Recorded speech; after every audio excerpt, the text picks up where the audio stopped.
2022, Ghana's former Minister for Communication and Digitalization, Honorable Esla Osu Ekufo, challenged African fintech companies to develop a homegrown international online payment system. The goal was to break free from our reliance on global brands like Master, Visa, and other American payment providers. I want us to talk about something that's affecting almost all of us here in Ghana or even Africa, and that is internet data prices on the African continent. Hey there, links, and welcome back once again. To another interesting, intriguing, and most importantly, educative, expository, entertaining, and mind-blowing episode right here on the stable of vibes upon vibes with Chivi. Guys, we are back. See, it is no longer news that in Africa there are so many things that are posing as challenges to us as citizens cut across different countries in Africa.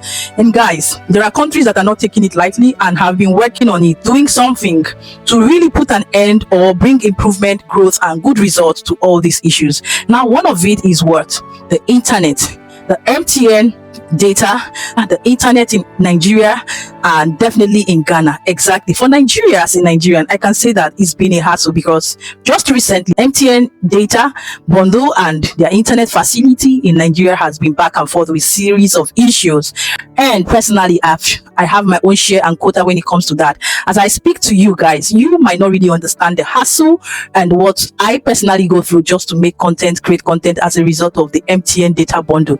Up till date, the data that I subscribed this week we are in, I think on Monday or thereabout, is still yet to be refunded because at this point I've called MTN and they are like, I should contact my bank or wherever I did the subscription, that they definitely know they're having issues and they're definitely going to work on it. I should give them more time. Wherever I don't get it, I should contact my bank where I made the payment. And since then, it's been like that. I tried switching to Airtel and it was not even helping out, guys. And this is more frustrating. I had to go through the normal process of buying the paper card and recharging directly, not from the bank again, for my data bundle. And guys, this is really frustrating. And I know so many people are having this as a challenge, and coupled with the fact that the national grid back and forth has been an issue. How do you create content? How do you film? How do you even survive aside social media and content creation using electricity and all whatnot? It's definitely more difficult, more tedious, and frustrating than most times living in Nigeria make it look. But in all, personally, I have always been that one person that complain less and always look around for solutions to my problems. Okay, but today, ladies and gentlemen, as a result of this, I would love us to take a look at what the data MTN in Ghana, as to what I have just told us, a glimpse of it, is in Ghana compared to Nigeria. Of course, I can say the tariff has been fair, if not until late when it was drastically increased, and some Nigerians are not finding it funny. They are not conforming and accepting that as a matter of fact, and it's affecting a lot of people. They might not tell you exactly. So let's take a look at what currently Ghana has upgoing there in their country when it comes to MTN data, internet, and all whatnot. And as well, it will also interest you to know that in Ghana, the identity card, like their national card,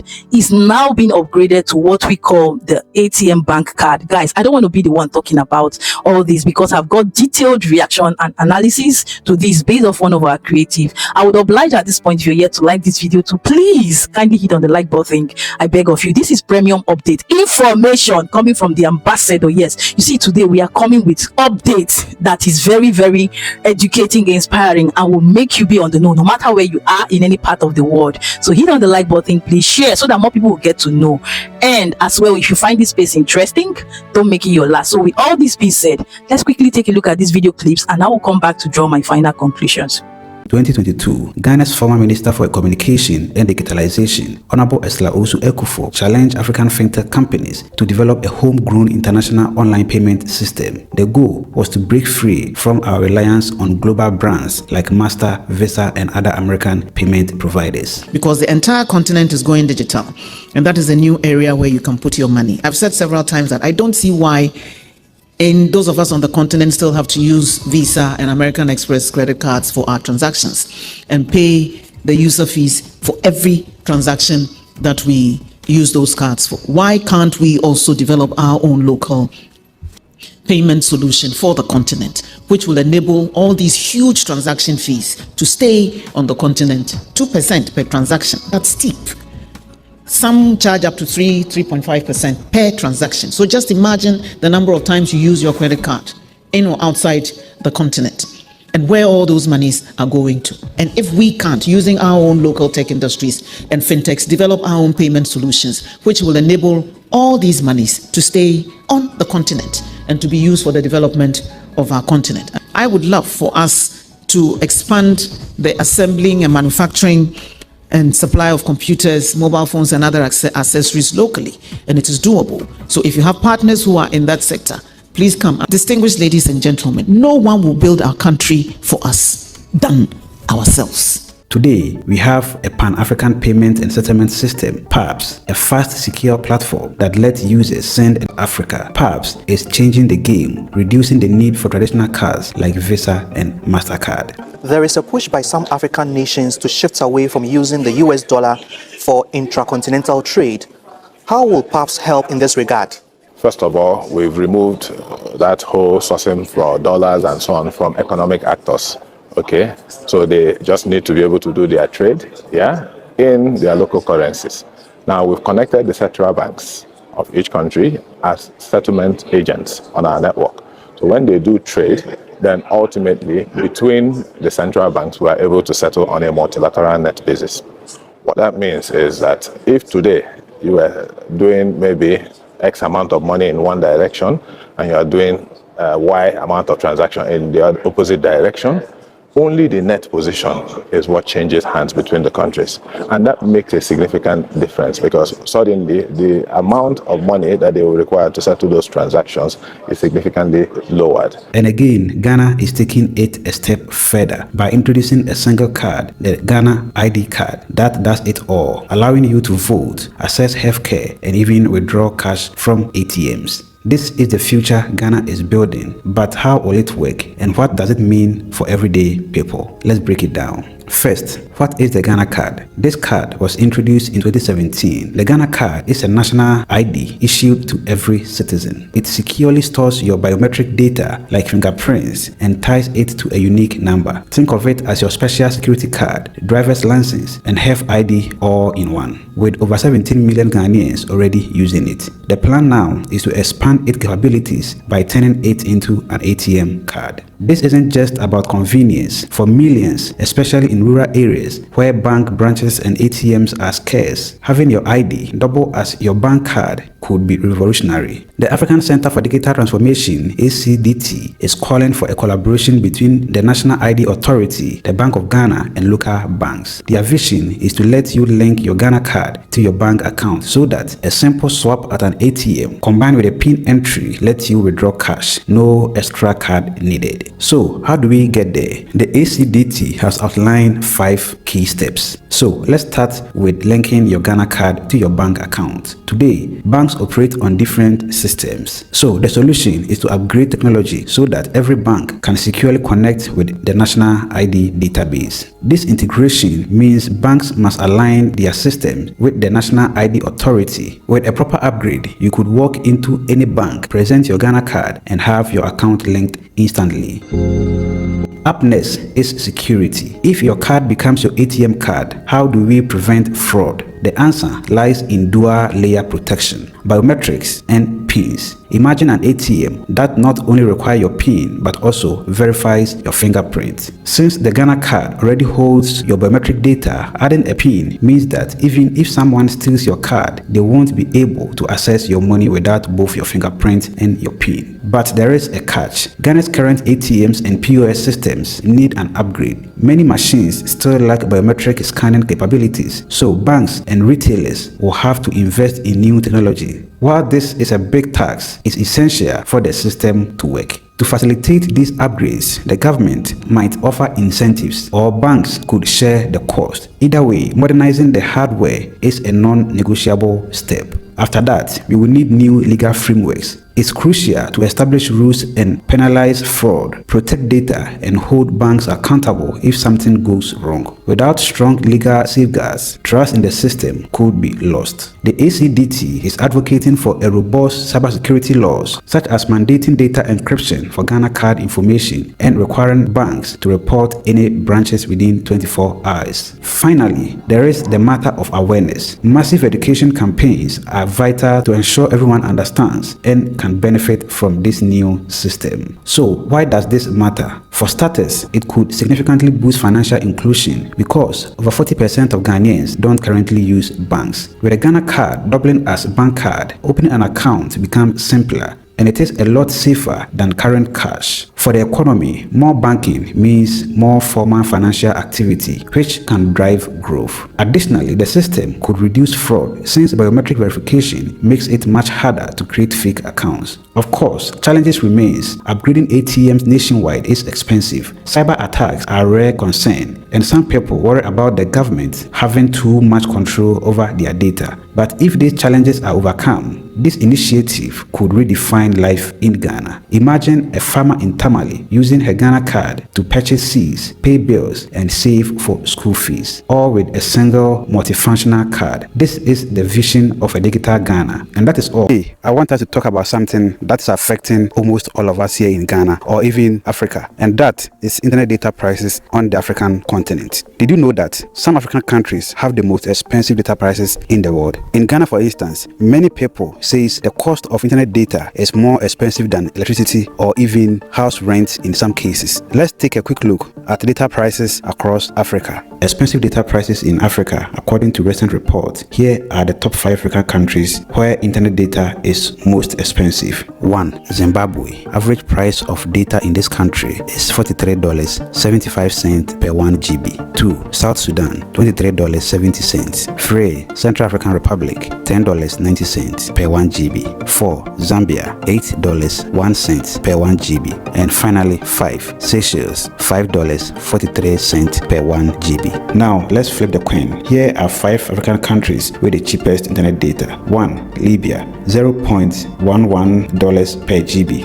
2. Algeria, $0.48 per GB. 3. Somalia, $0.50 per GB. 4. Tunisia, $0.52 per GB. And Morocco, $0.63 per GB. Globally, the cheapest data is in Israel at just $0.02 per GB. Now, back to Ghana. While it's not the most expensive in Africa, internet data here is still a big deal for many people. The average cost of 1 GB is around $1.50, but it can be more depending on your service provider. So, who are the main internet providers in Ghana? 1 is MTN Ghana, 2 Telecel Ghana, 3 Airtel Tigo, 4 Surfline, and now Starlink. Out of this, MTN Ghana is the biggest player, controlling over 60% of the market share. Why? MTN was one of the first to roll out 4G nationwide, and now they are offering 4G Plus and 5G services in Ghana. MTN didn't get here by accident. They invested heavily in infrastructure, building thousands of network towers across the country. That's why their services work in even remote areas, earning them the slogan "Everywhere you go." MTN, everywhere you go. MTN also introduced mobile money, which changed how Ghanaians manage their finances. But being the biggest player also has its downsides. Many people complain that MTN's data prices are too high, especially since for many it's the only reliable option. Data bundles are expensive, but when you go to MTN will say that operational cost or from the National Communication Authority. But when you go to National Communication Authority, which is the NCA also tell you that it is MTN. So, like, what's going on? So, who is the main cause of the price increment, the expensive data bundles? Because NCA is saying MTN is also saying NCA. So why is data prices so expensive in Ghana? Here are 3 main reasons. 1. High infrastructure cost. Most of the equipment for internet services is imported, and that's expensive. 2. Limited competition. With MTN dominating the market, there is less pressure on competitors to lower their prices. Similar thing was happening in Italy when they had only TIM, Vodafone, and Leica Mobile. Data was very expensive in the country, but after Kena Mobile, Iliad, and other data sellers came in, data prices in Italy is now very affordable. So competition is very important here. And the last one is taxes and fees. Internet providers pay a lot of taxes and government fees, and that cost is passed down to us, the consumers. Last year, frustration over high data prices led to protests. A popular YouTuber from Techinkwi helped rally Ghanaian youth to demand lower prices. The hashtag Reduce Data Prices Now went viral on social media, and people made it clear affordable internet is not a luxury. It is a necessity for education, businesses, and staying connected. While the government acknowledged these concerns, we haven't seen any major changes yet. Thank you for having me on this show. I'm very, very grateful for that. Today, I want to highlight on recently you have seen El Tortigo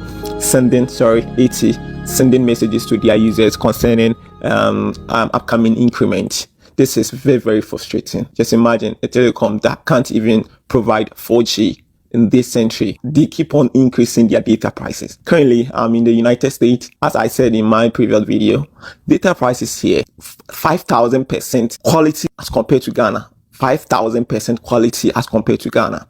And also more than 1,000% cheaper than what Ghanaians are paying there. So just imagine someone living in the States who is earning a lot of money here is paying cheaper data as compared to someone living in Ghana. This is very, very frustrating. And also, that's 80, a company that's owned by the government of Ghana, as the Minister of Communication and Digitalization said earlier. 80 is owned by the government of Ghana, and we are advocating for cheaper data because people can't afford that to continue on the daily routine, and this government keep on increasing data prices.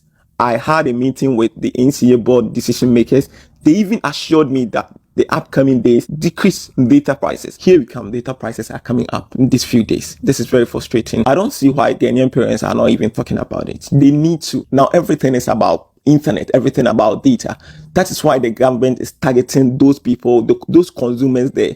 And I don't see why those consumers are even quiet about all these data issues. So, how can we make internet data more affordable in Ghana? 1. Increase competition. More internet providers could drive prices down. 2. Government investment. Building local infrastructure like fiber optic cables could reduce data cost. 3. Tax reforms. Lowering taxes on internet services would help reduce costs for providers and consumers. And 4. Community advocacy. Ghanaians must continue pushing for change to make internet access affordable for everyone. Because affordable internet isn't just about convenience, it's about creating opportunities. If Ghanaians want to embrace digital transformation as they are promising, making internet data cheaper and accessible to everyone is a key. What do you I haven't seen and heard this. You can attest to the fact that this is a great and a smart move by the Ghanaian government. And yes, like you have rightly heard, something actually needs to be done, like which they have suggested, for more competition to come into Ghana when it comes to the internet providers and facilities, to see how they can set up that room for competition, so that at least MTN that has been giving most country headache can really, calm down and know how to, do things that will favor most countries, especially in Africa. Here we are suffering a great deal. It's not easy. You might not understand if you're not always on the internet and you're not a creative. This is a hassle, and we know the world is digital, and almost everything we do is digitalized, and without data, without good internet, it's definitely going to be a problem, and it affects everybody. So no matter whom you are in Africa, this is a great challenge. We need to step up our game, speak out, and do the needful by reaching out to the required authorities to put an eye in this and do something fast. Like we've heard from our counterparts who are in the diaspora, they've told us how it is even beneficial, how they are enjoying, how they are flexing. Like Charlie, they are enjoying, despite the fact that they are in another man's country, they're enjoying data like very cheap, affordable, constant, without any hassle. Then why should we in Africa be suffering a great deal? Why? Now, liking it to what Ghana has come up with when it comes to their identity card, I can say it's a great invention and innovation. And I thank the good people of Ghana for always stepping up their game, thinking ahead of time, being proactive, coming out with inventions and innovations that will not just benefit the citizens alone, but foreigners and other neighboring countries. Yes, exactly. And I would say this is of all standard outstanding. Keep it up. It is a welcome development. So at this point, guys, I don't want to be the only one talking. What is your thoughts? What are your thoughts, your opinion, your objectives, your input based on this? As you see, as a matter of fact, we have a lot of challenges in our various countries, especially my country, Nigeria. If I sit down here and begin to complain, most of you will get tired, but I know what I go go through behind closed doors just to put out this content, starting from data to good internet and electricity and all whatnot, guys, is draining and can be very frustrating. But how do I even survive and come up consistently with great content is a thing to wonder and a force to reckon with. I leave that for another day. And guys, that is what we have for today. At this point, what are your thoughts, your opinion, your input? I would love to hear from you. Let's talk in the comment section. And yes, once again, hit on the like button, share and subscribe. Do not make this your last. Let's talk in the comment section. Keeping it real, happy, safe and blessed. The ambassador one of the motherland, Ghana, will see you in my next one. Most importantly, happy Valentine before I forget. Lest I forget, remember to make yourself and your loved ones happy and use your time preciously, judiciously and not, you know what I mean, exactly. Till then, have a lovely, peaceful, blissful and a successful day, and I will see you in my next one. Ciao, ciao.